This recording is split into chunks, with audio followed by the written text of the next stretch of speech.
Hi there. Welcome to the While You Wait podcast, where it's all about helping women just like you learn about the bladder while you're waiting for your appointment with that specialist. Each week, I'll combine science, medicine, and common sense so you can learn, become empowered, and get started on your journey to dryness. I'm your host, Dr. Sarah Boyles, a board-certified urogynecologist. Let's get started.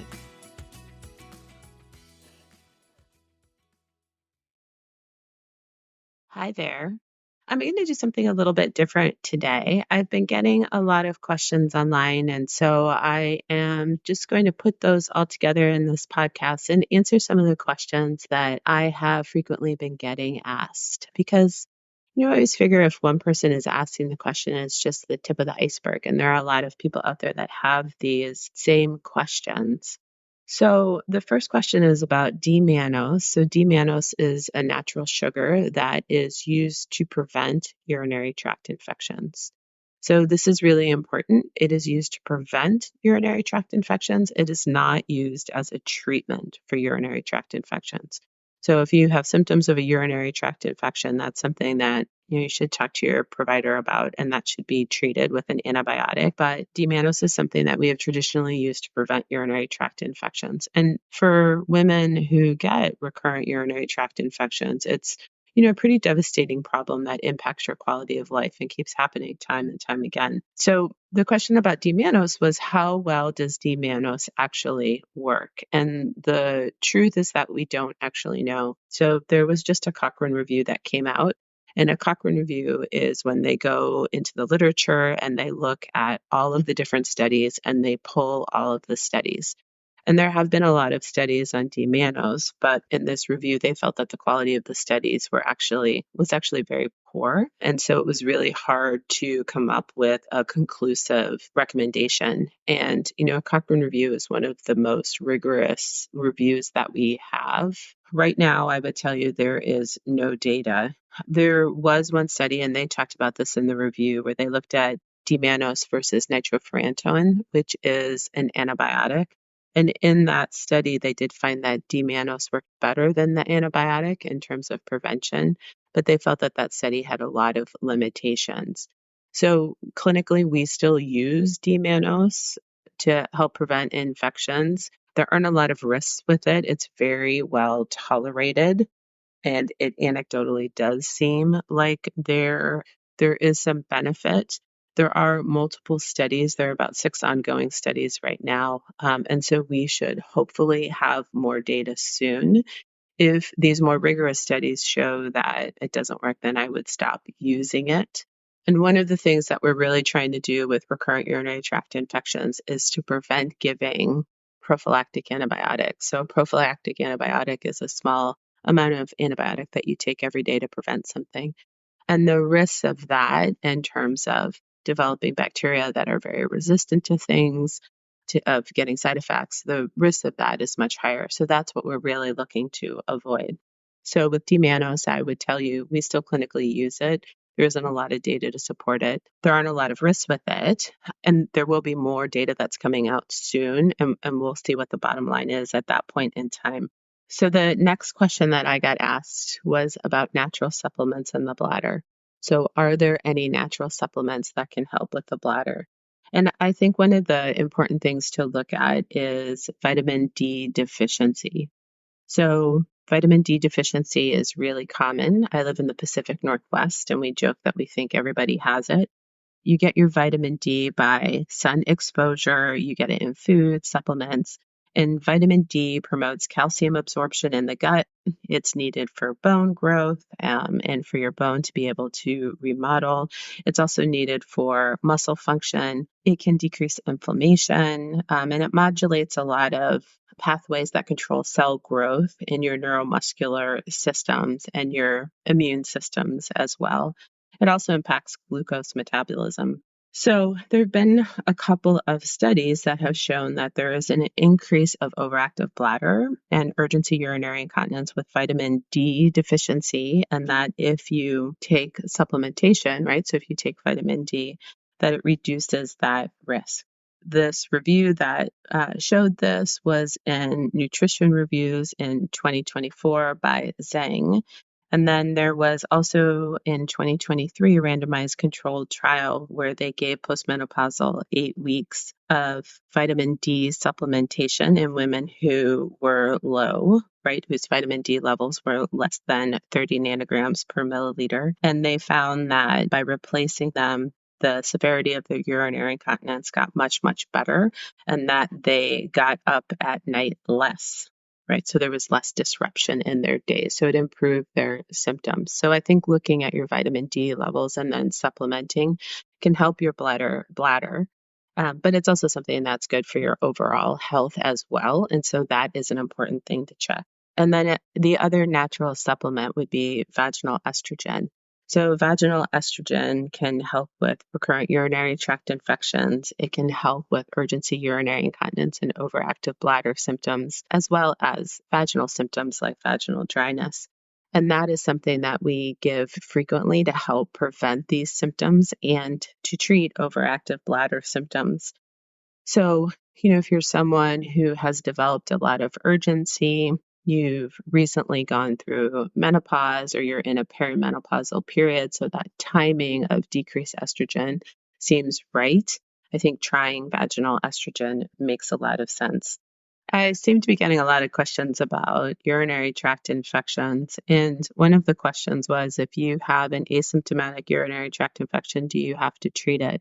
So that means you don't have any symptoms, but for whatever reason, someone looked in your urine and said, yeah, there's some bacteria in here. And, this probably happens to about 45% of women. It happens to more than 50% of women who are in long-term care facilities. If you're someone who has a device, a stent in your ureter because you just had a procedure or a Foley catheter, almost all of these people are colonized with bacteria. And the recommendations are that you don't treat. There's a low probability that it's getting worse. We used to think that the bladder was a sterile environment, and it is not. There are bacteria in the bladder. And so if you're not having symptoms, then we just kind of leave that alone. There are some exceptions. So during pregnancy, we will frequently treat because the risk of your getting more sick or developing a kidney infection is greater. Renal transplant patients, so people who have had a kidney transplant, or someone who's having a urological procedure in the near future, those are all patients that should be treated. So in general, we don't treat bacteria in the urine if you're not having symptoms, unless there are some special considerations. So one of the next questions that I get asked is, how can you tell when you're exercising if you're leaking urine or if it's just sweat? And this may seem like a really simple question, but sometimes it is really, really hard to tell, especially if your body's changing over time. Maybe you sweat more than you used to. Things can feel different to you. And the way that we usually test that in the office is I will give patients Pyridium. So Pyridium is basically Advil for your bladder. It's something that we give patients to control symptoms if they have an uncomfortable urinary tract infection. But it also turns the urine orange, right? And so I will give that to patients. I will say, go exercise. And if the discharge is orange, then it's urine. And if it's not orange, then it's sweat. And that's, how we figure that out. The one thing that I always try to remember to warn people is that Pyridium is super, super staining, right? And so you want to wear white pads. You're not staining your underwear, and so that it's easy to see. If you wear black underwear, it's hard to see. And you just, the stains are hard to get out. So that's an important thing to think about. The next question that I got asked is a bladder issue always a pelvic floor issue? And I would tell you, your pelvic floor, so those muscles are right there by your bladder. They support the bladder. I think of them as a very close neighbor. And pelvic floor issues and bladder issues do often go hand in hand. But there are definitely situations where you could have a bladder issue that has nothing to do with your pelvic floor, right? And so, an example of that is sometimes patients can get a bladder stone, right? So a kidney stone is really painful because it's blocking the flow of urine. If you have a stone in your bladder, it's not usually painful because it's not blocking anything because your bladder's bigger. But that stone can cause a lot of irritation. So you could get urgency, you could get frequency, maybe you're getting urinary tract infections. And, that's an example of something that is in your bladder and has absolutely nothing to do with your pelvic floor. So when I'm evaluating patients who have bladder issues, I'm always thinking about the pelvic floor. Is this involved? Do we need to treat this as well? Right? How could this be impacting you? And it frequently is a component, but definitely not always, right? And I think, the opposite happens as well. Sometimes a pelvic floor issue gives you bladder symptoms, right? So a tight pelvic floor can cause urgency, frequency, leaking, pain, right? And you may think that those issues all start in your bladder, but they're really starting with the pelvic floor, right? And so in that situation, we treat the pelvic floor. So, it's a little nuanced. It's important to, think about all of these different things. Pelvic floor issues can absolutely impact the bladder, but, not always. Sometimes the pelvic floor is innocent in all of this. I had a woman who was 4 months postpartum, right? So she had delivered her baby 4 months ago, and she was fine after her delivery. But at about 4 months after her delivery, she started leaking, and she was wondering if it was too late for physical therapy. So that was her question. If I have a 4-month-old, I haven't been to physical therapy yet, is it too late?